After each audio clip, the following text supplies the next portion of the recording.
नमस्कारम आचार्य। Sadhana beyond the death का opportunity का लिए आपकी बहुत बहुत धन्यवाद। Sir, I have 2 points to speak. First, today का मॉर्निंग का एंड लास्ट 2 डेज में क्या हुआ। सर, टुडे का मॉर्निंग का साधना में व्हेन यू सेड कि अभी मेरी आत्मा आँख से बाहर निकल गई, तो ये सेंटेंस पे सर एक वाइट और ब्लूइश पॉइंट का जो जोत जैसा रहता है वो बॉडी से डिफरेंट हो गया and it was floating in the air. Sir, कुछ देर का बाद मेरे को फील हुआ मैं पीछे देख सकते हैं। सर, पीछे देखा तो मेरा बॉडी मेडिटेटिव पोजीशन में था, बट सर वो एम्प्टी था। आई मीन उसका अंदर कोई पार्ट्स ऑफ द बॉडी नहीं था, क्लोथ्स नहीं था। एग्जाम्पल सर, फेस और आँख का जगह में पूरी तरीके से प्लैनेट्स था, अपने ऑर्बिटल मोशन में घूम रहा था। सर, चेस्ट का पार्ट में गैलेक्सी दिख रहा था। पूरा बॉडी सर एयरी था और बॉडी का आसपास में बहुत सारा स्टार्स था। आई मीन पूरा स्काई में जैसा रहता है वैसा पूरी तरीके से बहुत स्टार्स था और बॉडी कम्प्लीटली ट्रांसपेरेंट दिखाई दे रहा था। ये सर टुडे का हो गए। सर, लास्ट 2 डेज का बात कर रहे हैं। जब भी मैं मेडिटेट कर रहे थे बहुत मेनी टाइम्स मैं सर डिस्ट्रैक्ट भी हुए, विड्रॉन भी हुए।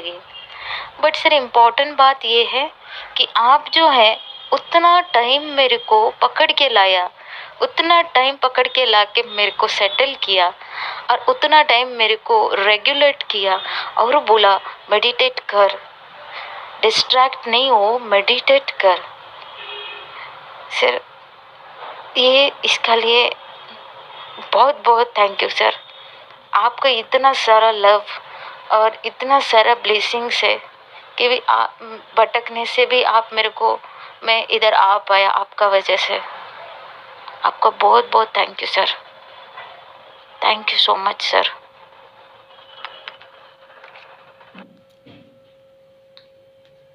प्रणाम आपको।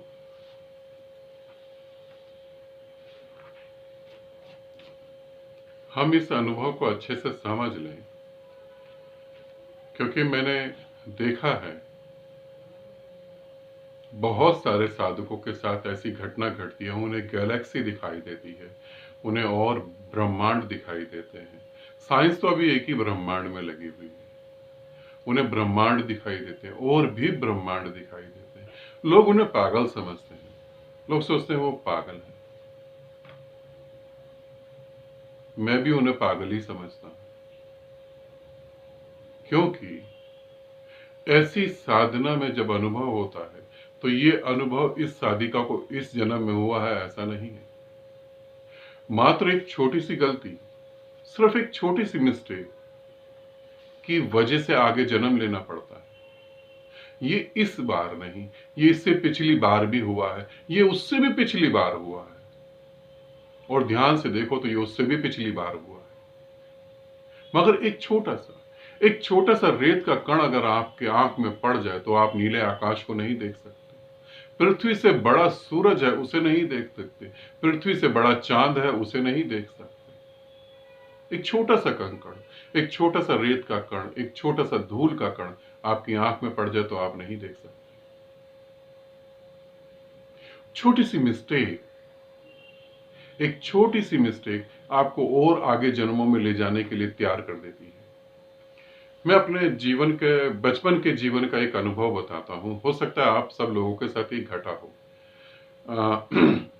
मैं पढ़ रहा था और मुझे बहुत हंसी आई। मैं 5th में था, तब की बात है। मेरे टीचर ने मुझे बोला कि आप मैथ के 3 क्वेश्चन है, इनका आंसर दें। मैं कैलकुलेट कर रहा था, मैंने टीचर को दिया। 2 तो सही थे, तीसरा मेरा गलत हो गया। टीचर ने कहा तीसरा आंसर आपका गलत है, दोबारा से करें। मैंने दोबारा से करा, फिर गलत हो गया। फिर मैंने दोबारा से करा, फिर गलत हो गया। फिर टीचर गुस्सा करने लगे कि ये आप क्या कर रहे हैं। मुझे भी बड़ा इंसल्ट फील हुई, दुख भी हुआ कि ये मैं क्या कर रहा हूँ। फिर दोबारा दिया तो फिर गलत हो गया। वो मेरा ट्यूशन का टाइम जो है वो खत्म हो गया। टीचर ने बोला कि इसे कल करके आप लेके जरूर आएंगे, नहीं आएंगे तो पनिशमेंट। जैसे सभी बच्चे डरते थे, मैं भी डरता था कि पनिशमेंट। घर गया, मैंने वो मैथ के सवाल को करा, उसका आंसर फिर गलत हो गया। फिर मैंने करा, फिर गलत हो गया, बार बार गलत होता रहा। मैंने अपने फादर से पूछा, उन्होंने बोला कि ये गलत है, ये आंसर ही नहीं है। मैं थोड़ी देर बैठ गया और फिर मैंने सोचा कि क्या आंसर है। फिर मैंने देखा कि पूरे के पूरे कॉपी के अंदर मैंने एक ही मिस्टेक बार बार कर दी और मुझे बहुत हंसी आई। मगर उस हंसी के साथ मुझे ये भी दिखा कि साधक भी अपने जीवन में ऐसी एक ही मिस्टेक को बार बार करता है और बार बार जन्म लेता है, छोटी सी मिस्टेक, और नेक्स्ट जन्म की तैयारी। तो जब आपको ऐसा अनुभव हो तो आप समझ लेना कि एक छोटी सी मिस्टेक के कारण आप बार बार भटक रहे हो, तो गुरु को पकड़ना, क्योंकि गुरु आपके आंख में गया हुआ रेत का कण, आपकी आंख में गया हुआ धूल के कण को निकाल सकता है। फिर गुरु को पकड़ना, ये अंतिम अनुभव है, इसके बाद कोई अनुभव नहीं, सीधा परमात्मा होना है। ये अंतिम अनुभव है, इसके बाद सीधा परमात्मा और कुछ भी नहीं। मगर फिर तुमने ये भी बोला कि आपने मेरी मदद करी, अगर मैं कहीं भटक जाती थी, मैं कहीं चली जाती थी, ध्यान मेरा डिस्टर्ब होता था, तो आप बार बार मुझे खींच के लाते थे। ये होता है, जब गुरु आपसे प्रेम करता है तो वो बार बार आपको परमात्मा होने के करीब लेके आता है, वो बार बार आपको आपका परमात्मा दिखाता है। मगर यहां पर ये जरूरी नहीं है कि गुरु आपकी मदद करे और उस मदद को आप एक्सेप्ट कर लें, ये जरूरी भी नहीं है। बहुत सारे साधक तो ऐसे भी होते हैं, जब गुरु मदद करता है तो वो गुरु के हाथ को ही काट देते हैं, अहंकार के कारण, कि अब मैं गुरु हूं, अब आप गुरु नहीं हैं, अब मैं गुरु हूं। बहुत सारे साधक तो गुरु में कमी निकालने लगते हैं और वो गुरु के हाथ को, जो हाथ तुम्हारी मदद कर सकता था उसे ही तुम काट देते हो, और फिर तुम इतने अंधे हो जाते हो, उसे काटते ही चले जाते हो।